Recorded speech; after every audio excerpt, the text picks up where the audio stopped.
हिंदुओं को बांटने का ये लोग काम करता है, जिसका परिणाम है कि ये लोग हिंदुओं के ऊपर कुछ भी हवाई किताब के ऊपर ये लोग क्यों नहीं बोलते हैं। इनका अगर हिम्मत है तो ये हवाई किताब के ऊपर बोल करके दिखाएं, उसके ऊपर ये लोग कभी टिप्पणी नहीं करेंगे।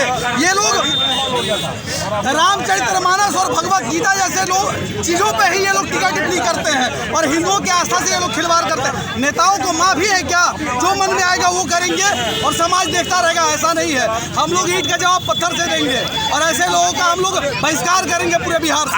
आज जिस तरह से कारगिल चौक पे पुतला दहन किया है, क्या इससे सरकार आपकी बातों को सुनेगी, उन पे कार्रवाई करेगी? सुनेगी नहीं, लेकिन उसके कान में जू रेंगने का काम हम लोग कर रहे हैं, प्रयास हम कर रहे हैं और इसका आगाज बनकर के इतने सारे जो हिंदू समाज के लोग हैं ये जगेंगे तो उनको सोचना पड़ेगा और ये बर्खास्त इनका होगा। आगे क्या कुछ करेंगे आप लोग? इस आगे क्या मतलब, ये तो आगाज है। अगर नहीं समझेंगे तो फिर हम लोग मुख्यालय का भी घेराव कर सकते हैं, मुख्यमंत्री के आवास का भी घेराव कर सकते हैं। हमें डर भय नहीं है कि आप क्या करेंगे, परिणाम का चक्कर हमें नहीं है, लेकिन हम लोग अपने धर्म का अपमान नहीं बर्दाश्त करेंगे। हिंदू ग्रंथों को लेकर के कुछ श्लोक उन्होंने कहा था, एक श्लोक आप भी सुनाए जिनसे उनकी कानों पे जू आए।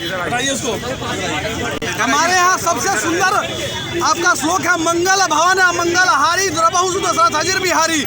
जो प्रभु श्री राम का गुणगान करता है उसका मंगल कभी होता ही नहीं है और बजरंग बली का जिक्र किया गया है इसमें, तो सारा मंगल होता है। इतने सारे अच्छे छंद लिखे हुए हैं और ये एक छंद को दिखा करके ये शिक्षा मंत्री अपमानित करने का काम कर रहा है रामचरितमानस को। क्या कुछ मांगे कर रहे हैं आप लोग? हिंदू धर्म का अपमान किया, पूरे सनातनियों का अपमान हुआ है इसमें। क्या चंद्रशेखर शिक्षा मंत्री हिंदू नहीं है क्या? अरे हिंदू है, अब जयचंदे बन जाएगा तो वो ठीक है। यहाँ जयचंदों की कमी है क्या?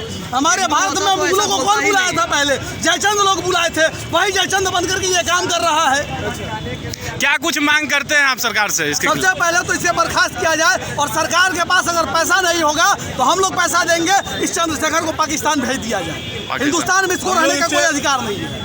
अगर हमारे यहाँ के साधु संतों ने भी कह दिया है कि जो इसके बारे में इसका जीप काट के लाएगा उसको 10 करोड़ का इनाम दिया जाएगा। हम लोग इनाम नहीं दे सकते हैं, लेकिन इसको पाकिस्तान भेज सकते हैं। आप लोग जीप काटने वाले बयान से सहमत नहीं है? एकदम सहमत है, एकदम सहमत है। कहा नहीं सहमत रहेंगे? ये जीवा जो गलत परिणाम देता है, आपके धर्म के ऊपर गलत बात बोलता है, उस जीवा को तो काट ही लेना चाहिए। जिस तरह से पूर्व में भी जीतन राम मांझी जी ने जो हिंदू पर कटाक्ष किया था, अपमान करने का शब्द, अपमानित शब्द का प्रयोग किया था, और आज फिर जो है शिक्षा मंत्री बिहार के जो है शब्द कहना है, क्या वो अशिक्षित है? 1 मिनट, मेरा एक ही शब्द कहना है, मैं बहुत गलत तरीके से ही बात बोलूंगा। ये साले जितने नेता हैं जो हिंदू हैं, ये जब मरेंगे, जो अभी बोल रहे हैं ना कि हम हिंदू के साथ ऐसे नहीं करेंगे, हम बौद्ध धर्म में जाएंगे, जब मरेंगे तो साले राम नाम सत्य ही गवाएंगे। ये परम सत्य और ये अटल सत्य है। क्या ये शिक्षित है? अरे शिक्षित है तब तो इसको मंत्री बना दिया गया ना, लेकिन मानसिकता से शिक्षित नहीं है। ये एक डिग्री से शिक्षित है लेकिन मानसिकता से शिक्षित नहीं है। अब कभी आज जीतन राम मांझी को ले लिए, ये अभद्र टिप्पणी करता और चल जाएगा वैष्णो देवी, तो यही तो नेता है हमारे यहाँ। गलत बोलिए और मलाई खाइए बिहार में बैठ करके। श्लोक के बारे में बोले थे, पूरा सुनिए, एक मिनट, श्लोक को निकाला कहाँ से? रामचरितमानस से। जिस तुलसीदास जी ने रामचरितमानस में केवट कौन थे? केवट कौन थे? एक मल्लाह थे। आपका सबरी माता कौन थी? किस जाति से आती थी? जो राम के एवज में एकदम अपने आंखों को उतारते रहती थी कि कब मेरे राम आएंगे। इतना बड़ा छंद अच्छा लिखा हुआ, वो नहीं दिखाई दिया। हाँ, मतलब आप डायरेक्ट कहना चाहते हैं कि रामचरितमानस मनुवादियों का है, रामचरितमानस गलत चीज़ों को दर्शाया गया, उसमें छोटे जातों को दबाया गया। ऐसा कहीं नहीं है। अच्छा, ये नहीं है, ऐसा कहीं नहीं है। रामचरितमानस में सारे समूह को एक प्रेम में सूत्र में बांधने का प्रयास किया। अब जो है वो अपने बातों से मुकर रहे हैं। अरे देखिए, कहा गया है कि अब सब जो है ना सियार है, क्या है, खाली पछिया रंगले है।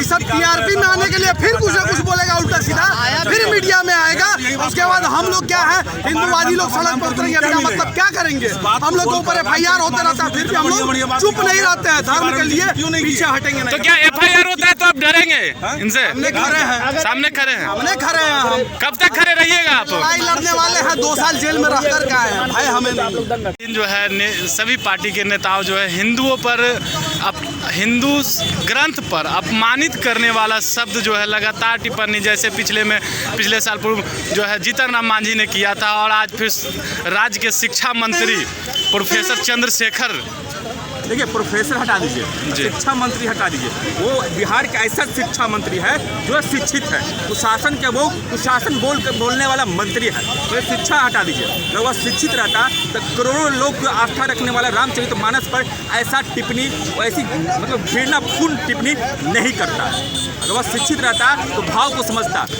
आप अशिक्षित कह रहे हैं, वो शिक्षित है तभी तो ग्रंथों से श्लोक उन्होंने पढ़ा है। एक श्लोक का मतलब अलग है, हर एक का भाव अलग होता है। जब आप भी मैं हुए पत्रकार हैं तो भाव समझते होंगे, ठीक है, और पूरा मतलब समझते होंगे चीज़ों को। अगर एक शब्द का अनेकों भाव होते हैं, अनेकों अर्थ होते हैं, आप किस अर्थ से समझना चाहते हैं ये आप पर डिपेंड करता है। जैसे जितने भी ग्रंथ हैं, चाहे जितने भी किताबें हैं, जो जितने व्यक्ति का हाथ से निकलता है वो उतनी तरीके से सोचता है, वो वही चीज़ पढ़ करके। जितने व्यक्ति लिखते हैं वो उतने प्रकार से लिख जाता है। और आपने कहा, एक प्रश्न आपका था, बहुत अच्छा प्रश्न था, आपने कहा कि बार बार हमारे ही साथ ऐसा क्यों होता है? क्योंकि हम लोग सहिष्णु हैं। हम लोग 7 लाख कश्मीरी हिंदुओं को पलायन करना पड़ा कश्मीर में, फिर भी शांत है क्योंकि हम लोग सहिष्णु हैं। कोई बोल देता है अयोध्या नगरी, जगदानंद सिंह बोल देता है अयोध्या नगरी जो है नफरती नगर है, फिर भी वह रोड पर घूम लेता है। इसलिए बार बार धर्म पर, हमारे सनातन धर्म पर प्रहार किया जाता है।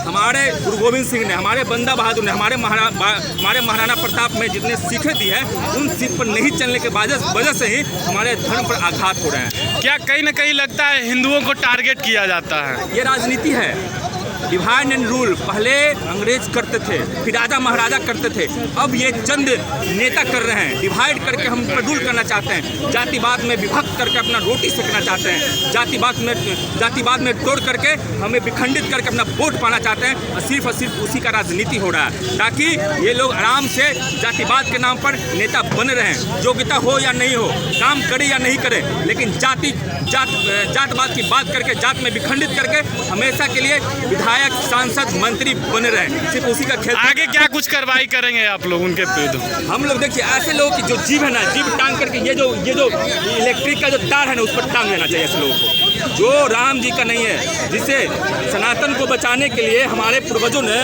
जिंदा जला है। हमारी माँ ने जोहर की है। 16 हजार नारियां साक्षात अग्नि में प्रवेश कर गई है, जोहर की है। और उनका भी बलिदान को ये लोग भूल जा रहे हैं, उनका बलिदान पर इसको झुकला रहे हैं, थूक रहे हैं। तो ऐसे नेताओं को, ऐसे मंत्रियों को बर्खास्त करने की जरूरी है। जिस प्रकार एक छोटा मोटा चोरी में जेल भेजने की जरूरी है, जेल भेज देते हैं लोग, ये इतना बड़ा चोरी है। सभ्यता का चोर है ये लोग धर्म का चोर है, ये लोग धर्म का गद्दार है। इन्हें साक्षात फांसी पर लटका देने की आवश्यकता है। अगर सरकार की हाथ कांपती है तो हम लोग के बुलाए, हम लोग लटकाएंगे ऐसे लोगों को फांसी पर, ऐसे लोगों को फांसी पर हम लोग लटकाएंगे। अंत में इतना ही कहना चाहते हैं, न तंत्र काम में आता है, न मंत्र काम में आता है, जो शीश काट ले दुश्मन का वो यंत्र काम में आता है। हमारे पूर्वज ने जो कह के गया है, इन्हीं जैसे दुष्कर्मीय व्यक्तियों के लिए कहा गया है। और ऐसे लोगों को सीधे या तो जेल भेजिए या फिर कहीं और भेजिए। भेजने की जरूरत है भैया, 1-2 को भेजिएगा तभी इस प्रकार का बोल नहीं निकलेगा। कभी कोई कुछ आके बोल देता है, कभी राम जी को कोई काल्पनिक बोल देता है, कभी सीता मैया को कोई कुछ बोल देता है, कोई जाति को गाली बक देता है। इन जैसे लोग को खोज को या तो भेजिए, 2 भेजिए, या तो कहीं और भेजिए, या तो कहीं और भेजिए। भेजने की जरूरत है। चलिए।